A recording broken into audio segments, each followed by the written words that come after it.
Today, this message is called The Highest Gifts of Heaven, and it comes from a quote from Ernest Holmes that actually pairs with last week's message. It's their companion pieces. And the best thing I can do is just start by reading the quote.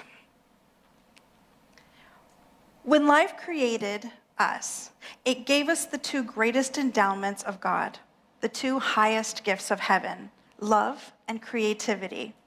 Love so that we may have confidence in life, a sense of security, and peace and joy in living.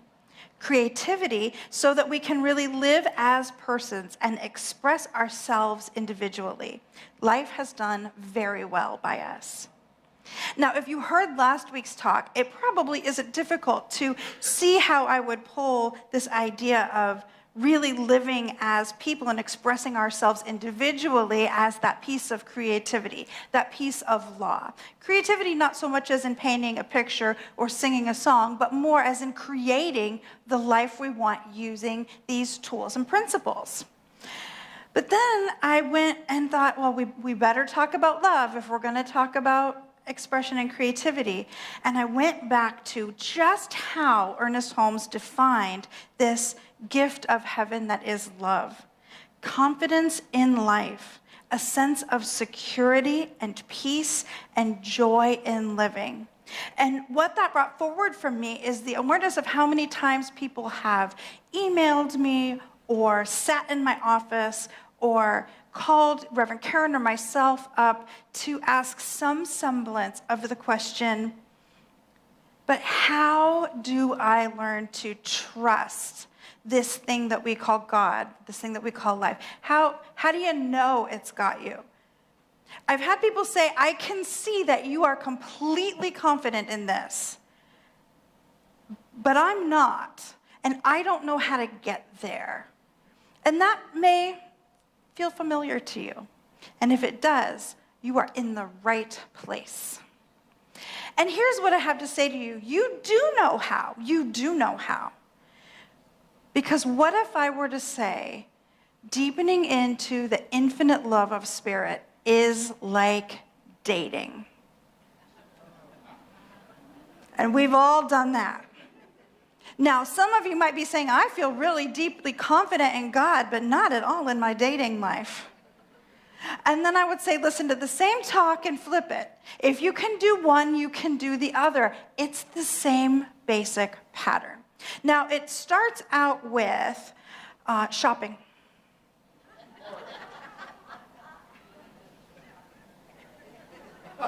That's what it looks like now, right? No. Yes. The last time I was dating, it looked like this.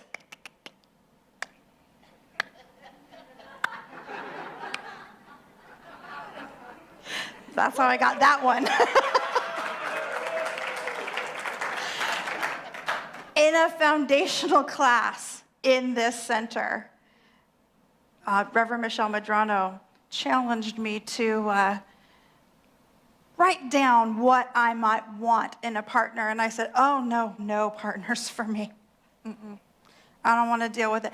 Well, just as an exercise, watch out for those foundational class exercises. That's where we get you. So it's the same with church shopping or philosophy hopping, right? You pick up a book. Maybe this is going to be the thing that's really going to settle for me. And you get about a third of the way in and you're like, nah, it's not a fit. No, that's not quite for me. This way of talking about the divine, it's not my thing. And then you walk into the center that is for you, or the church that is for you, or you pick up the book that is for you, and all of a sudden you are in the honeymoon phase. Oh, it's perfect. These are my people. I never knew there were people that were like me in the world, and they all gather together in one building every Sunday. I actually said that when I found this place. Oh, this is so delightful. And so when you're in the honeymoon phase, everything's easy. Everything they say makes sense. You look at that beloved person and all you see is shiny, glitter, sparkle good. They look right, they dress right, they act right, they talk right, they have all the right hobbies and none of the wrong ones, if you know what I'm saying. And it takes no effort. We're running around town telling all of our friends, oh, you've got to meet her. You've got to meet him. You've got to come to my center. No, it's not like the other centers. It's better. And it's fun, isn't it? But it takes no effort. And you will know if you are in the honeymoon phase with Science of Mind or New Vision Center, if you're coming on Sundays, most Sundays, everybody needs a Sunday off sometimes, and maybe doing some of the social activities, and you're like, these are all my new best friends, love them all because they're awesome, right? Awesome people. But you're not really putting any work in because you don't have to, because they're perfect. Thinking back to those days, they call it limerence. This being absolutely sure that you found the perfect person, place, thing, philosophy. It's so yummy, and it's temporary. Oh, it's temporary. It doesn't last forever because eventually that beloved, he or she or gentlemans, that's my new favorite, gentle thems, the gaities, whoever your beloved is, they're going to say the thing. And you're going to go, what? What? No. We are cat people. We are not dog people. We're dog people. We don't want to be in that club. We want to be in this club. No. What do you mean you want me to run marathons with you? And then you have entered into a new phase. Whether it's, I cannot believe Reverend Leslie got up there and she said God like 17 times in her talk. And then she referenced the Bible. I'm out. It happens. Or I sat through 5 talks with Reverend Karen and she didn't mention the Bible once. I'm out.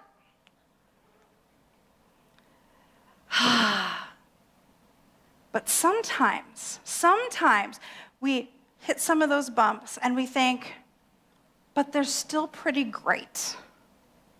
They're still pretty great. Even though we're not exactly alike, and even though we don't have all of the things in common, they're still pretty great. And you have entered the phase of committing. And really it's the phase of deciding if you're going to commit. And now it isn't as easy, is it? Once the shiny is over, there are some issues to explore. Real, legitimate issues. Do our values match? Is this the way I want to live my life? Does this relationship support my highest and best? Is this the group I want to hang with? Does he get along with my friends? Do my friends like her? How in it am I gonna be? And you may not know this online campus, but the sanctuary got real quiet. I'm willing to bet a few of these people are in this space with New Vision Center and with the Science of Mind teaching. Because it can be a little bit of a thing to get on board with a community that says before something and against nothing, in the midst of the chaos that happens in the world.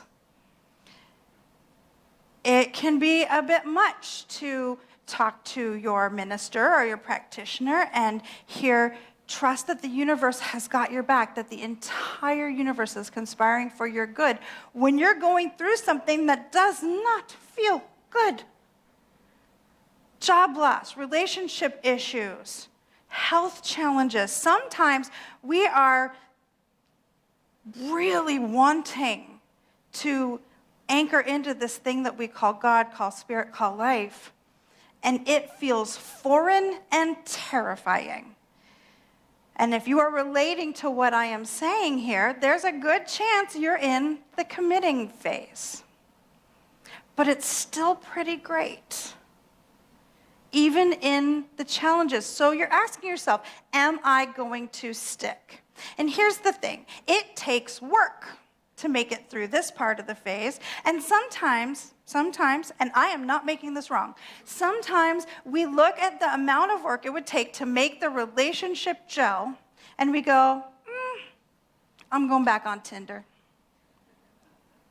I'm going back church hopping, spiritual hopping. And here's the thing that I have to say to people who are in this step. If you decide this isn't enough of a fit to be worth the work, fantastic. Fantastic. You have learned about yourself that this particular way of talking about the divine doesn't fit you, which means you're one step closer to finding the one that will. See, when somebody comes here for a while, here to New Vision Center, to a Center for Spiritual Living, to a Science of Mind Center, when they come for a while and they learn enough about themselves to realize that they do not want to practice science of mind, we did it right. We did it well.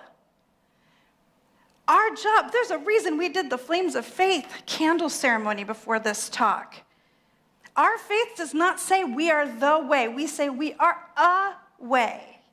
And if we're going to really honor that, then we need to be so excited for somebody when they are here for a while and then decide that going and being a goddess worshiper or going to an evangelical Christian church or going to an Orthodox Judaic ceremony is, we need to know that that is for their best and we need to celebrate it. When we go, where are they going, where are they going, where are they going, come back, come back, come back, what are we believing in? Lack. Oh, good job. We got answers from the front rows. We're believing in lack.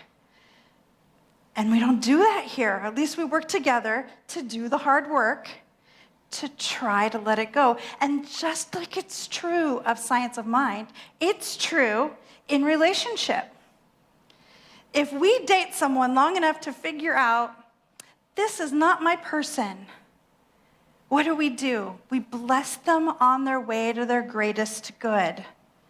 I've broken up with some really neat people because they just weren't for me. I hope they found their person and are so deliriously in love that they are grateful that I sent them on their higher path. I hope that there are men and women all over this valley thinking, oh, thank God she broke up with me. Best thing that ever happened. I know of at least a couple who definitely say that. So when we're doing this work in relationship, it looks like lots of communication, right? Talking it out.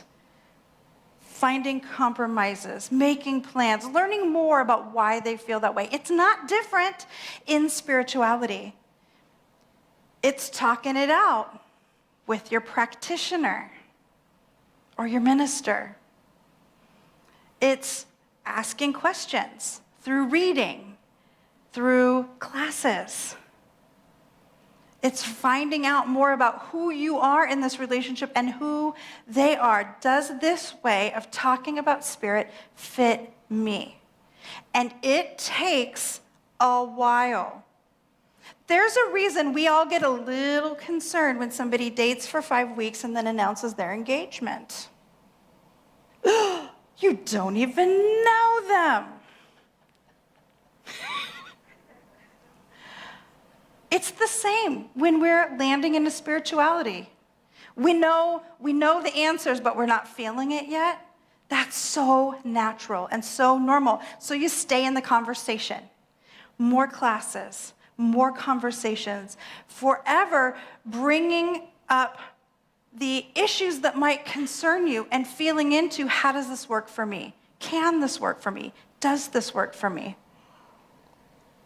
It takes time and it evolves slowly. And what we find when we are willing to stick in and stay in it and stay in it and stay in it and do the work is that intimacy develops. We begin to allow ourselves to be more vulnerable. I love Leonard Cohen talks about how the cracks in the heart let the light in. Because until we're willing to be vulnerable, until we're willing to be open-hearted, they don't really know the real us. And until we're willing to be vulnerable and open-hearted, we're not really talking to the infinite spirit. Not really. We're learning about it, but we're not communing with it. We have to let ourselves be open, and it's okay that that takes time. It's natural and right that it takes time. We begin to feel safe, cared for, known, seen. And some moment deep into this process that we never can peg down to a specific conversation or day, we realize we've developed a true partnership. For somebody to have made it all the way past the limerence and all the way through the work, during which time either one can tap out and do if it's not the right fit. At a certain point, there is the moment where you're like, this person has got me. They're my ride or die. Or, as my friends and I like to say, they're the ones you would call if you have a body to bury. And they know where the other bodies are. When you pick up the phone and call and they answer, I've already got the shovel in the truck. When we have a true partnership, we have developed something that is beyond what can be written in the books. It's this organic, beautiful, authentic thing that takes the real heart, all of it, of one being, and the real heart, all of it, of another.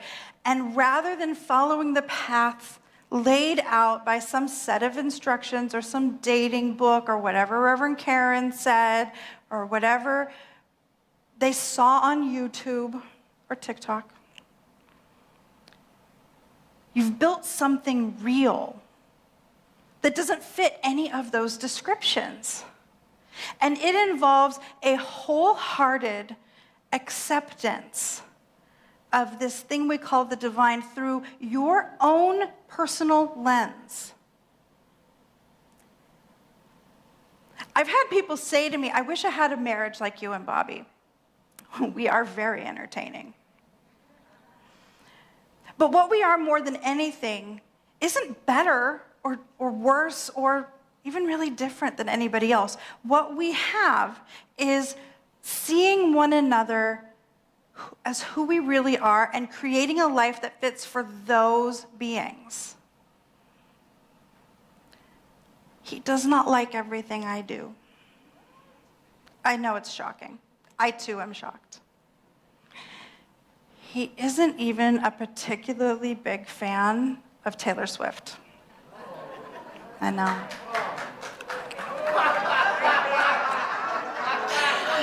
Nor is that particular friend.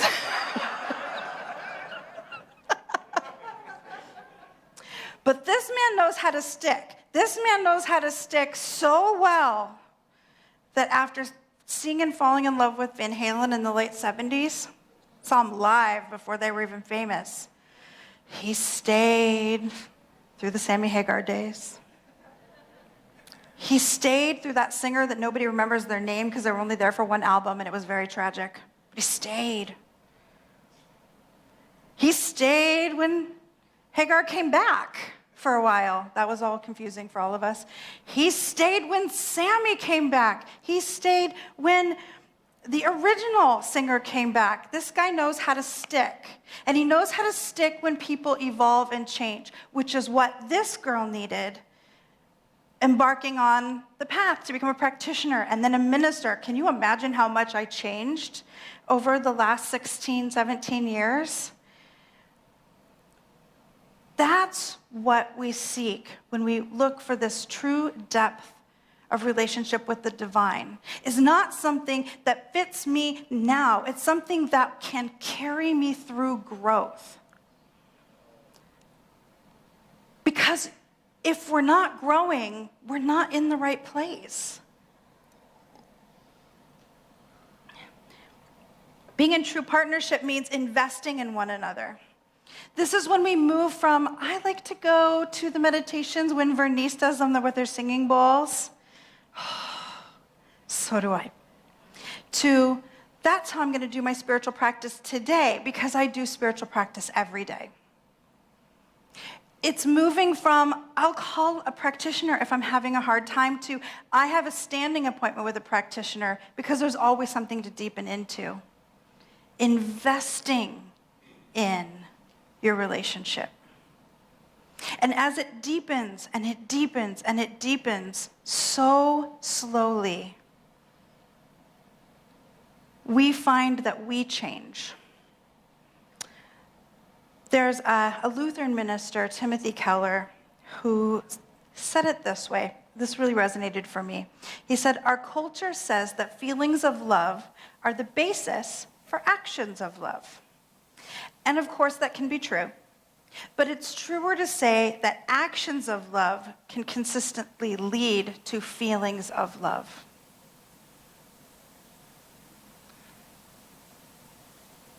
When we take the steps that build the depth comes. Sometimes I have felt like the little kid sitting on the stoop with a red ball, holding on to my red ball, and waiting for the cool kids to come and play with me. But what has always worked in my life is getting off the stoop and taking my red ball and approaching a group and saying, do you want to play? That's what spiritual practice is. Even in the moments when we can't feel the divine, when we say, you know what, I'm going to take my red ball and go into that meditation and into that prayer experience, and I'm going to meet Spirit right where it's at. And we find that where it's at is right here. And it's been here all along. So when what we crave is that experience of divine love that gives us confidence in life, a sense of security, peace, and joy in living, when that is what we want to the fullest depths of our being, we owe it to ourselves to invest in that, to stay in it. If one expression of it doesn't fit, move to another. There are something like 687 faith traditions active in the world right now that are big enough to be counted. If what happens here is not opening you up, pick up another book. Have a conversation with a practitioner. Invest the energy.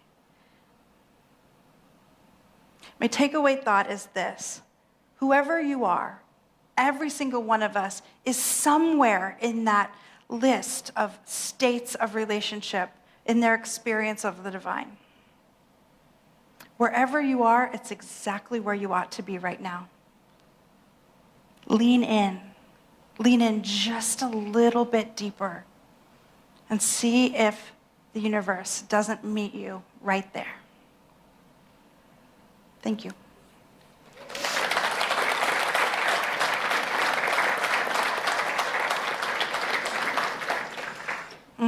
And let's anchor this in with some prayer. How good it is to know that infinite spirit, the beloved one, the divine, that it is indwelling, meaning our access point to it is in the center of who we are, in that altar of the Most High that is quiet, that is peace-filled. How good it is to know that this energy that we call the beloved, that it never leaves any of us. That every time we stop and connect on the inside of ourselves, there it is, ready to meet us. What I know is that whatever is on the heart and mind of every beloved within the sound of my voice, that right here, right now, Spirit is with each one. That whatever is causing stress or heartbreak or concern or worry, Spirit's already working on that resolution. And whatever is rising up as joy and positive expectation, Spirit is celebrating and bringing that forth. And so I just know a deep confidence in this thing we call life, that each is taken care of, each is held in grace. I'm grateful for all of this truth. I just let it be, and so it is.